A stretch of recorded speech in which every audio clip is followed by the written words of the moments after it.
Assalamualaikum warahmatullahi wabarakatuh. Salam siswa cerdas, halo semuanya. Berjumpa lagi dengan Kak Putri di acara Podcast Jils, podcast yang penuh dengan edukasi, inspirasi, dan hiburan.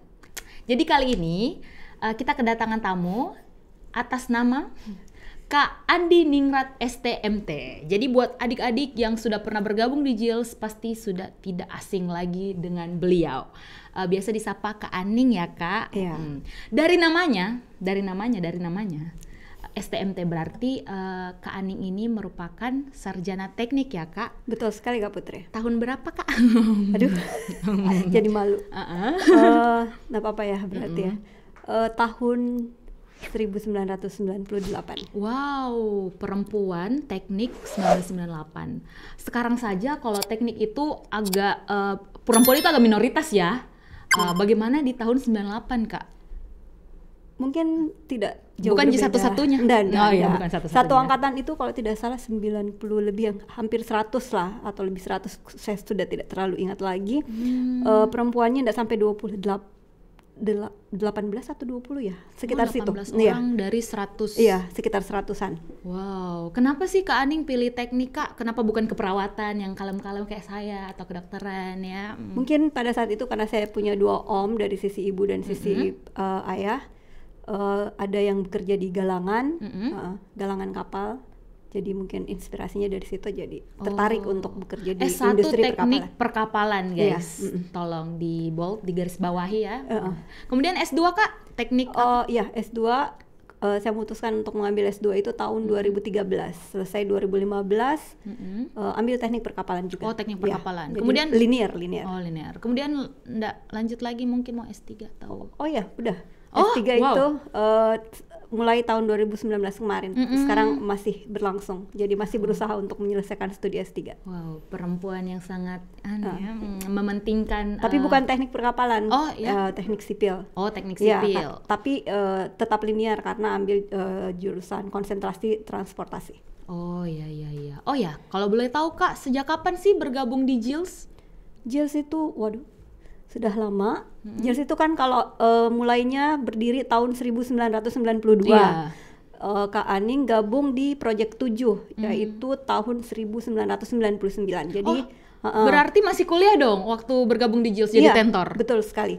Jadi Kak Aning mendaftar tentor itu tentor bahasa Inggris ya tahun 1999 pas masuk semester 3 sekitar bulan September. Wah, lagi sibuk-sibuknya tuh ya Kak. Iya. Kenapa memutuskan untuk jadi tentor Kak? Diajak oleh ada senior saya di teknik dan kemudian di Hasanuddin English Debating Society, namanya Kak Hasrina Sanusi. Kebetulan beliau sudah jadi tentor bahasa Inggris lebih duluan ya, jadi beliau mengajak saya, Aning ayo gabung. Jadi salah satu circle pertemanan saya ceritanya di teknik, kemudian di UKM ya, sekarang bisa disebut seperti itu, Hasanuddin English Debating Society mengajak saya untuk bergabung jadi tenaga pengajar bahasa Inggris di Jils. Kenapa tertarik Kak? Diajak bergabung kemudian tertarik, kenapa Kak? Ya, mau mengasah soft skill saja, kemandirian selain mencari pundi-pundi ya, cuan sendiri percuanan. Untuk membiayai kuliah sendiri. Jajan. Anak muda sekarang mengatakannya jajan. Iya betul. Kemudian tadi ada sempat di-mention UKM. Iya. Dulu namanya pada saat Kak Aning masih muda ya, masa muda. Sekarang masih muda. Sekarang masih muda. Masih 20-an. Iya. Penampakannya. Amin.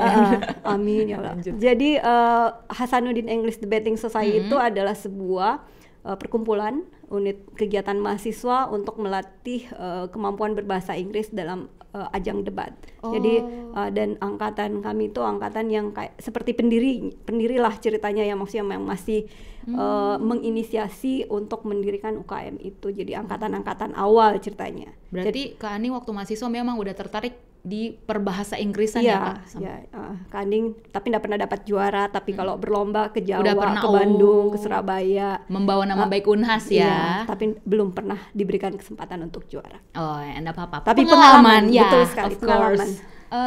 Jadi sampai sekarang masih jadi tenor bahasa Inggris atau sudah ke divisi-divisi apa saja di Jils Kak? Oh, sekarang saya masih tenor bahasa Inggris, tapi sudah tidak terlalu mengajar ya, lebih aktif di manajemen. Kenapa? Karena Kak Aning juga ada terbagi itu tadi sedang kuliah, studi S3, kemudian juga ini sedang mengajar juga di sebuah kampus swasta, Universitas Politeknik Maritim AMI Makassar atau Polimarim yang sekolah pelayaran. Produktif sekali hidupnya Kak Aning ya. Mencari kegiatan yang positif. Masya Allah, tabarakallah. Oke. Nah, jadi bagaimana sih Kak? Kan Kak Aning nih memang sejak mahasiswa udah ada kegiatan debat, UKM debat, terus ngajar juga, aktif ngajar juga bahasa Inggris. Bagaimana sih menurut Kak Aning tentang soft skill itu? Bagaimana anak muda sekarang yang tidak hanya kelas aja, tidak hanya kuliah aja, tapi mencari soft skill yang ada di luar sana. Pentingkah soft skill itu Kak? Sangat penting. Jadi bangku kuliah memang menawarkan kita gelar akademik nantinya pada saat kita selesai ya. Tapi seiring dengan itu kita sebagai mahasiswa yang sedang menempuh pendidikan di bangku kuliah itu harus berusaha untuk mempertajam atau meningkatkan kemampuan kita di bidang soft skill ini tadi. Jadi selain akademik dan lain-lain itu tadi. Nah, soft skill ini bisa kita asah, kita bisa mendapatkannya di luar kampus kan. Ya, makanya tadi ada UKM itu kan. Nah, kemudian selain itu kita bisa mengambil peran juga dengan aktif di luar kampus. Jadi aktif di luar kampus sambil mencari, tadi Kak Putri bilang uang jajan ya. Jadi kita bisa gabung jadi tentor lah ceritanya. Nah, soft skill apa yang bisa dikembangkan dari mengajar atau menjadi tenaga pengajar? Ya mungkin kita bisa mengasah public speaking. Iya, learning by teaching ceritanya ya. Jadi kalau misalnya kita aktif di kuliahnya di MIPA misalnya jurusan biologi, nah kita bisa memilih untuk menjadi tenaga pengajar biologi. Nah, biologi itu berarti kita mengasah kemampuan kita dengan materi-materi dasar, kemudian kita mengajarkannya, itu kan lebih tajam ilmunya nanti ke depannya. Nah, itu yang saya maksud. Nah, selain materi yang kita pelajari tadi kemudian kita sampaikan ke siswa, nah itu kan kita harus belajar menyampaikannya dengan komunikatif semenarik mungkin, bagaimana dia ilmu yang kita sampaikan itu, apa yang kita sampaikan, materi yang kita sampaikan itu sampai dengan baik ke siswa. Nah itu yang saya maksud dengan soft skill itu tadi yang harus diasah. Nah, itu kan kalau kita implementasikan langsung dan menjadi tenaga pengajar itu kan jadi hebat begitu. Itu seiring dengan waktu kita mengajar di JIL 1 tahun, 2 tahun, 3 tahun sampai bertahun-tahun. Itu artinya kan kita soft skillnya betul-betul sudah terasah dengan baik. Apalagi kalau mahasiswa kan Kak, terjun ke masyarakat langsung pas KKN semester 5, 6, 7 lah. Kan kurang banget, apalagi cuma 1 bulan lah ya kalau untuk KKN. Nah selain itu yang misalnya yang tadinya anak mahasiswanya kurang pede nih ceritanya di depan umum. Nah, Kak Putri tadi bilang bisa public speakingnya diasah. Iya, betul sekali, mulai dengan kita audiensnya anak-anak yang ada di kelas kita kan ceritanya. Nah, kemudian bisa meningkat, nanti kita bisa jadi kayak mungkin Kak Putri Kak Putri bisa public speakingnya sudah bisa dilatih kan sedemikian rupa. Jadi sudah tidak gagap lagi atau tidak tremor nervous lagi kalau diminta untuk berbicara di depan umum. Oh iya Kak, berarti di JILS itu langsung touch anak-anak ngajar setelah daftar atau bagaimana? Ada prosesnya? Tidak ada prosesnya. Jadi setelah kita buka lamaran, mereka memasukkan lamaran. Guys, jadi Kak Aning ini merupakan HRD ya Kak? Selain sebagai tentor bahasa Inggris, saya juga di divisi manajemen untuk Human Resource Department atau biasanya disebut divisi personalia. Jadi bagian perekrutan staf, tenaga pengajar. Coba jelaskan sih Kak, bagaimana alur proses untuk jadi tentor nih? Jadi buat kakak-kakak mungkin atau adik-adik yang pengen cari-cari uang jajan kayak Kak Aning, jadi mahasiswa punya pendapatan sampingan ya. Jadi untuk mahasiswa-mahasiswa yang ingin mencari uang tambahan ya, uang jajan tambahan ya, selain mendapatkan dari orang tua atau bisa sama sekali terbebas dari kiriman orang tua nih ceritanya, untuk biaya hidup, bayar SPP dan lain-lain. Kalau ada lamaran di JILS ya dimanfaatkan dengan baik dengan melamar, kemudian kita akan screening dulu ya. Jadi Kak Aning screening dulu apakah sudah sesuai dengan requirements yang kita cantumkan atau kita persyaratkan. Setelah itu ada yang paling berat itu tahap micro teaching, tes micro teaching. Gimana tuh Kak micro teaching? Tes mengajar langsung. Depan siswa atau depan? Oh bukan, di depan tentor dulu, tentor penguji. Di depan tentor penguji. Jadi dia harus siap dengan materi yang sebanyak-banyaknya, karena kan ceritanya pertanyaannya juga bisa dadakan. Jadi kita tidak mengatakan bahwa pertanyaannya akan ini, tapi ya di divisi itu pertanyaannya akan seperti itu. Kalau biologi berarti harus siap dengan seluruh materi biologi. Kalau bahasa Inggris siap dengan seluruh materi bahasa Inggris dan seterusnya. Nah, setelah melewati tes micro teaching, kalau misalnya dia kemampuannya jadi micro teaching itu yang dites itu yang pertama itu adalah kemampuan mengajar. Kemampuan mengajar itu maksudnya dia komunikatif, kemudian materinya sampai di mana, kemudian bagaimana dia penampilannya di kelas secara keseluruhan. Nah, kalau misalnya kita biasanya range-nya itu sekitar 70% sampai 100% ya, maksudnya paling standar 70% nilainya. Jadi ada KKM-nya ya guys. Kita terima, kemudian kita briefing lah, kita wawancara.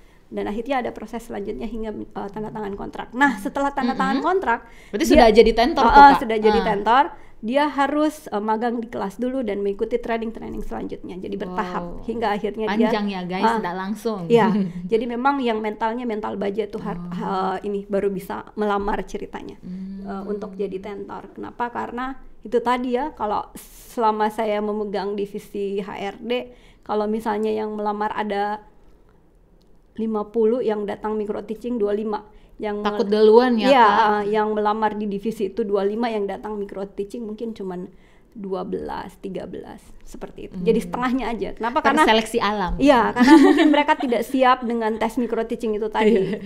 Seperti yang Kak Aning bilang tadi, kalau Jill sudah menginjak usia ke 30 tahun, sudah dewasa sekali nampaknya ya. Ya, project, jadi sekarang itu kita sudah di project 30. Wow, apa sih faktor-faktor yang membuat Jill tetap eksis di usia ke 30 tahun ini, berada di tengah-tengah adik-adik semua dari SD, SMP, SMA, kedinasan ya Kak, alumni, Calistung dengan bimbel-bimbel ya kan, seperti kita ketahui kalau bimbel itu bukan cuma Jills ya kan, ada bimbel, tapi banyak. Mereka itu kebanyakan itu cuma setahun 2 tahun tenggelam, hilang, kemudian ganti nama, tenggelam, hilang. Apa yang membuat Jills tetap eksis sampai sekarang?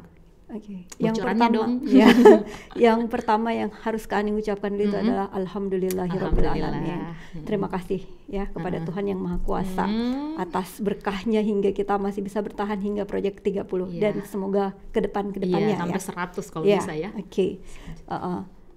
Berarti nanti jawabannya Kak Aning ini subjektif loh ya. Karena kan ceritanya kan ini acaranya Jills. Iya. Aduh. Karena saya belum diskusikan nih sebenarnya dengan pihak manajemen yang lain nih, langsung pertanyaannya. Jadi ya jawaban yang terpikir oleh Kak Aning itu ada 3 hal penting yang sebenarnya. Apa tuh? Yang pertama itu adalah teamwork.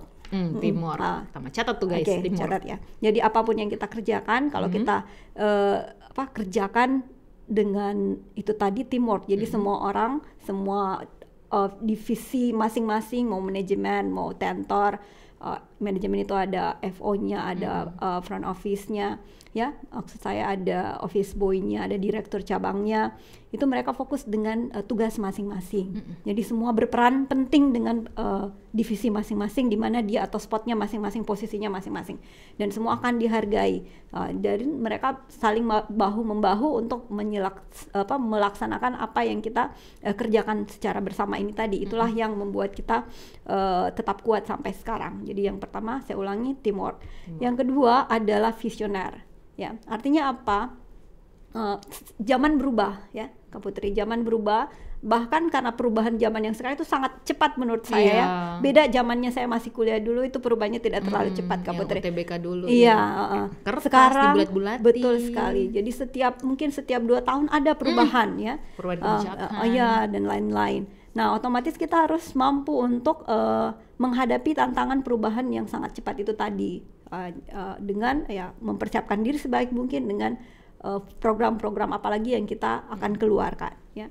Kemudian tapi jangan tidak melupakan apa yang telah bagus di Jills itu. Artinya yang sejak lama kita pegang prinsip-prinsipnya itu tetap kita pertahankan. Jadi yang kemudian kita ubah itu adalah yang untuk menghadapi zaman itu tadi, tapi yang bagus tetap kita kembangkan.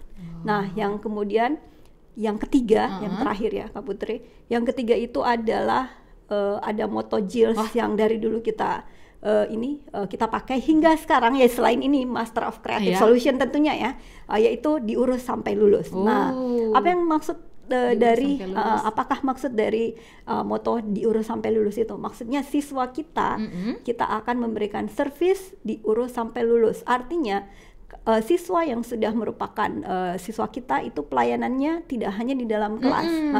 Jadi kalau misalnya dia belajar 2 jam per hari, belajar 4 jam per hari, ataukah 5 jam, ataukah 10 jam untuk kelas karantina, itu menurut kami itu tidak cukup. Jadi harus kita memberikan pelayanan di luar kelas.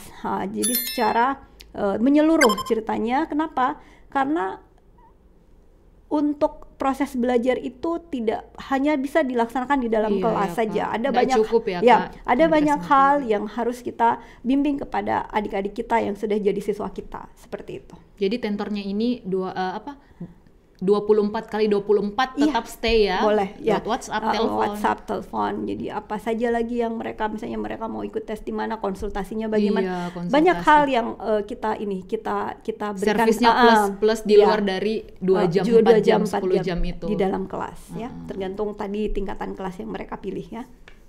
Jadi diurus sampai lulus, sampai siswa itu namanya terpampang di absen perguruan tingginya ya.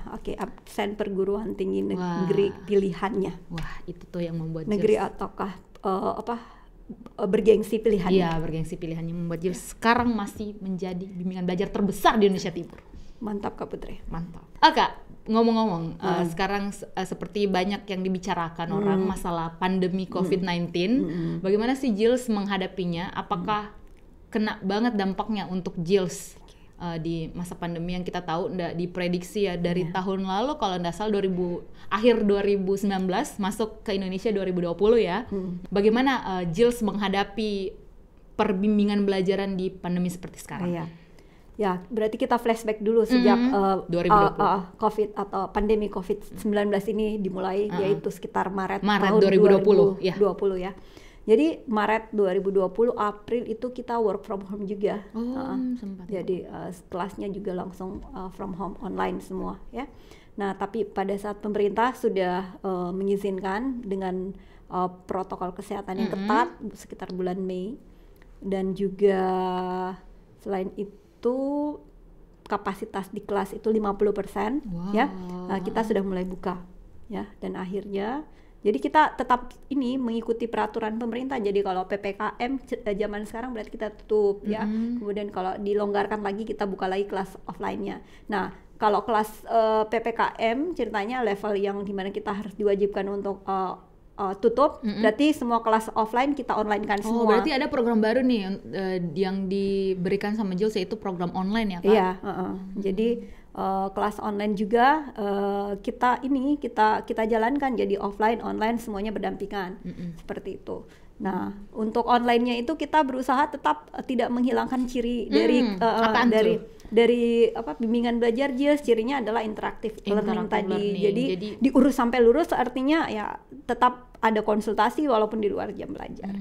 Mau konsultasi PR apa dan lain-lain. Jadi enggak searah ya kan, enggak seperti kayak nonton YouTube. Jadi jangan berpikir kalau kelas online itu kita cuma menonton, mendengar tentor menjelaskan, tapi kita bisa langsung bertanya, langsung dua arah begitu ya kan. Bisa dua arah, langsung interactive learning.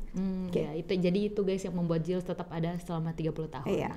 Oke, alhamdulillah. Ini dari sisi JILS. Dari sisi masyarakatnya nih, dari sisi siswa.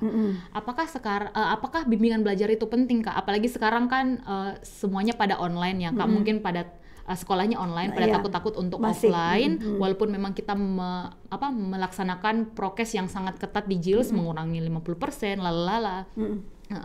Apakah bimbel itu penting Kak untuk sekarang? Kan bisa saja kalau misalnya tugas atau pertanyaan langsung searching ya kan. Bagaimana Kak menurut Kakak? Oke. Itu pertanyaan yang sangat menarik dan jawabannya bisa panjang sih sebenarnya Kak Putri ya. Bimbingan belajar itu apakah itu penting atau tidak? Nah, kita kembalikan dulu ke siswanya ya. Nah, kalau siswanya dia bisa belajar autodidak, berarti dia bisa belajar mandiri, maksud Kak Aning, berarti dia tidak perlu bimbingan. Ya, dia cukup searching saja semua materi, dia belajar sendiri. Itu ya. Tapi kalau sudah mengetahui potensinya bahwa dia saya ada kekurangan yang dia miliki, dia tidak bisa belajar otodidak, dia harus di-push, harus ada dorongan dari pihak lain, faktor lain, berarti dia, kalau menurut Kak Aning, dia harus mengikuti bimbingan belajar. Kenapa seperti itu? Kenapa? Karena yang mereka hadapi itu adalah, anggaplah mereka masih kelas 1, 2, atau 3 SMA, otomatis kan sudah harus fokus tuh Kak Putri untuk menghadapi UTBK-nya nanti. Namanya sekarang kan UTBK, jadi Kak Aning bilang saja UTBK. Nah, kenapa harus fokus? Kenapa?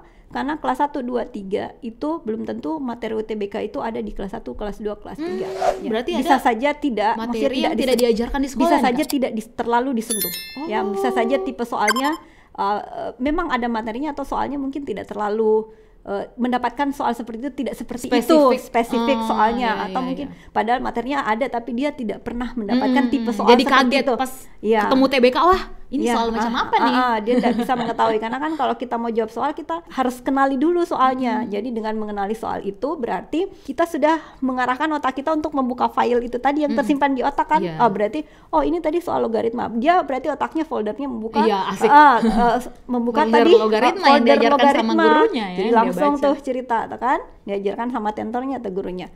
Nah, otomatis itu kan mempersingkat waktu Kak Putri. Jadi di situ ada manajemen waktu. Apalagi UTBK kan ada waktunya cuma 1 menit berapa, nggak sampai 2 menit kalau nggak salah per soalnya. Betul sekali. Kenapa manajemen waktu penting untuk soal UTBK? Supaya Anda tidak tersesat. Terstak di satu soal. Saya mau menyelesaikan soal yang ini. Padahal penasarannya tinggi sekali ya. Padahal itu soal sangat susah, butuh waktu yang lama misalnya untuk diselesaikan. Sementara bisa kerja ada soal lain yang hanya mungkin ditatap saja sudah bisa dapat jawabannya misalnya ya kan. Berarti manajemen waktu kan. Dengan berlatih dibantu oleh kakak-kakak tentor misalnya, itu kan bisa melatih manajemen waktu itu tadi. Kemudian yang kedua adalah analisis dari segi analisis soal, ya kan? Nah, kita kan harus menganalisis, kalau saya jawab matematika segini, poin saya berapa ya? Kalau jawab bahasa Indonesia segini, poin saya kira-kira berapa? Jadi ada ceritanya targetnya setiap soal. Betul. Jadi subsidi silang juga dari segi kemampuannya. Jangan misalnya saya hanya tahu misalnya matematika, tapi di divisi pelajaran lain itu saya kurang. Berarti subsidi silang lah, matematika kok jawab berapa, bahasa Inggris kok jawab berapa, untuk menutupi tadi yang misalnya yang kurang-kurang itu. Apalagi dengar-dengar nih Kak, kalau misalnya ada siswa yang mau pilih FK, dia ada beberapa subtes yang lebih jadi highlightnya, misalnya biologi. Jadi ada beberapa siswa yang misalnya nilai UTBK-nya sama secara keseluruhan kalau dijumlahkan, tapi ada siswa yang lebih mencolok di biologi, tapi satunya mungkin di matematika atau di TPA, tapi yang dipilih itu justru yang mencolok di biologinya karena dia mau FK. Gitu, kayak tips-tips seperti itu yang missing kalau kita tidak ikut bimbel. Itu yang pertama. Yang kedua, yang tadi ya analisis. Kemudian yang ketiga ini yang paling penting, kita tahu kemampuan diri kalau kita ikut bimbel. Betul sekali. Kenapa? Kan ada tryout-nya, ada latihan soalnya setiap minggu, ada kuis ya kan, setiap bulan. Jadi dari situ kita bisa mengukur kemampuan diri. Saya sudah nilainya sudah bisa mencapai berapa. Jadi teman-teman yang ada di kelas di kelas kita, ataukah teman-teman dari seluruh cabang JILS itu sudah bisa jadi tolak ukur untuk mengukur kemampuan kita untuk bersaing. Jadi kita tahu kemampuan diri. Saya harus memacu diri saya. Jadi karena ada itu tadi, di lingkungannya dia sudah terlatih untuk bersaing. Jadi dia tahu kemampuan diri, dia selalu berupaya untuk meningkatkan kemampuan dirinya tadi. Apalagi kalau kita bimbel kan mau tidak mau kita harus belajar Kak. Apalagi kalau misalnya di rumah kita misalnya sok-sok ya belajar otodidak kayak ala-ala Bureng, belajar tiba-tiba terdistract sama sosmed mungkin. Apalagi zaman sekarang kan bunyi sedikit handphone, scroll tidak terasa sudah 5 jam, sudah 4 jam. Kalau belajar kan 15 menit kayak 1 tahun jadi penting sekali kalau menurut saya sih. Bahkan jangan maunya bimbel pas mau TBK dekat sebulan, 2 minggu, 3 minggu. Harusnya sih kalau saya mulai menginjakkan kaki di SMA itu sudah membuka diri kita untuk berlatih memahami soal UTBK yang akan kita hadapi 3 tahun ke depan. Jadi persiapannya lebih matang. Nah itu yang jadi dengan latihan, menginput diri saja, misalnya latihan 1 soal setiap hari itu sudah sangat penting. Ataukah 2 soal setiap hari, kali misalnya berapa tahun ya. Iya ya. Jadi 65 kali 3. Kalau 3 tahun kira-kira berapa soal yang hampir 1000 lebih ya, 1000 yang, soal lebih. yang dia kuasai. Nah, itu dia, dan itu akan membawanya untuk ya sukses UTBK lah pastinya. Karena itu tadi porsi latihannya yang sangat banyak. Apalagi buat adik-adik di rumah yang mau masuk di kampus ataupun jurusan yang favorit.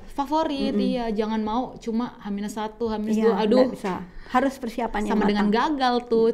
Kan mau berperang. Iya, mau berperang, betul. Persiapannya harus matang kan kalau kita mau berperang. Senjata yang saya bawa itu apa gitu ya. Kalau mau jurusan yang luar biasa, persiapan jangan biasa-biasa saja. Harus luar biasa. Gapnya dong, jadi nggak ketemu. Betul, harus luar biasa juga persiapan. Usahanya juga harus luar biasa. Memantaskan diri. Iya, bukan memaksakan diri ya. Aduh. Jadi pantaskan diri sejak 1 SMA ikut bimbel dong. Iya, ya. Oke, ikut bimbel di JILS. Silakan hubungi nomor di bawah ini.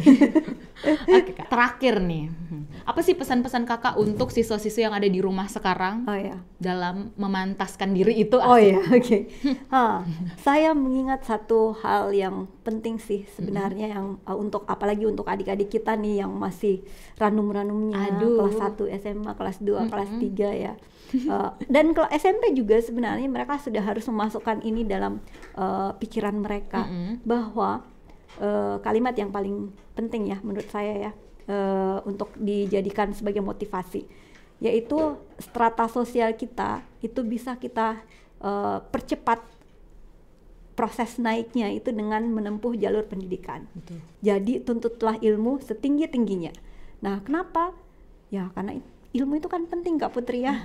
Jadi mungkin apa yang kita pelajari sekarang akan bermanfaat untuk kemudian hari mungkin. Dan ilmu itu kan banyak sih Kak Putri ya, tidak harus lewat jalur sekolah sih, tapi menurut Kak Aning ya butuh gelar juga kan kalau kita mau melamar pekerjaan kemana ya kata. Kemudian yang kedua juga yang paling penting nih, bahwa ilmu yang didapatkan di bimbingan belajar itu it's a lifetime education. Kenapa Kak Aning bilang seperti itu?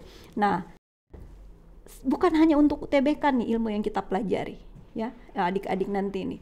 Ilmunya itu akan dia gunakan juga pada saat dia sudah masuk jadi mahasiswa. Dia akan ya ada tes TOEFL yang menantinya ya. Ada tes-tes kemampuan dasar, TPA dan lain-lain yang menantinya. Itu pasti dia butuhkan itu. Nah, itu kan berarti sudah dilatih ya sejak awal. Nah, just for your information ini Kak Putri. Jadi kelas 3 SMP itu kalau di JILS itu sudah latihan TOEFL tuh setiap bulan ya. Jadi minimal mereka mengenal soalnya. Iya. Jadi sudah dites. Jadi apalagi kalau TOEFL itu kan kalau bahasa Inggris kan grammarnya agak susah ya Kak Putri. Apalagi IELTS ya Allah. Ya Allah. Mau TOEFL. Jadi kalau di JILS itu yang kita mulai ajarkan dulu itu TOEFL ITP dulu yang dasar, yang ada grammar, listening and readingnya. Nah, kemudian masalah selain di kampus tadi, lulus dari kampusnya Kak Putri. Cari pekerjaan ada tes toh Kak Putri ya. Mau tes PNS, mau tes di perusahaan BUMN, pasti mereka juga butuh tuh ini ya siswa-siswa. Nah, dari pengalamannya itu tadi belajar di JILS itu bisa dia manfaatkan tuh. Jadi jangan adik-adik kita yang sekarang sudah jadi siswa JILS atau akan menjadi siswa JILS ya. Itu sebaiknya menyimpan catatan-catatannya dan buku-bukunya. Betul sih. Waktu di kampus saya masih jangan dibuang. Catatan JILS. Kenapa? Karena itu akan Anda butuhkan beberapa tahun ke depan, ya. Dan pas mau ini naik jabatan kan butuh lagi tuh kadang tes TOEFL kalau dia di BUMN atau jadi PNS, butuh lagi. Terus kalau misalnya dia sudah lepas jadi mahasiswa, dia butuh untuk melanjutkan ke jalur yang lebih tinggi, misalnya kan ada beasiswa tuh tesnya, pasti butuh lagi itu tesnya, kemampuan tes TOEFL ITP kah atau apakah IELTS kah. Nah itu kan penting toh Kak Putri. Jadi makanya Kak Aning bilang belajar di bimbingan belajar JILS itu it's a lifetime education. Ya, jadi pendidikan untuk masa kehidupan panjang kita ceritanya. Ya bukan hanya untuk pada saat kita mau mempersiapkan diri untuk UTBK saja, bukan. Tapi it's investasi ya bisa dibilang. Ya betul sekali Kak Putri. Investasikan dirimu di pendidikan. Ya betul. Dia tidak akan berkurang tapi akan bertambah. Betul. Oke, itulah tadi perbincangan yang sangat menarik dan informatif dan inspiratif. Masya Allah. Dari Kak Andi Ningrat yang merupakan tentor JILS, tentor bahasa Inggris dan HRD. Oke. Terima kasih Kak Aning untuk Sama-sama, hari Kak ini. Putri. Sangat bermanfaat untuk aku dan adik-adik yang di rumah. Mohon maaf bila salah-salah kata. Kakak Putri akhiri. Sampai jumpa di podcast selanjutnya. Assalamualaikum warahmatullahi wabarakatuh. Stay safe semua.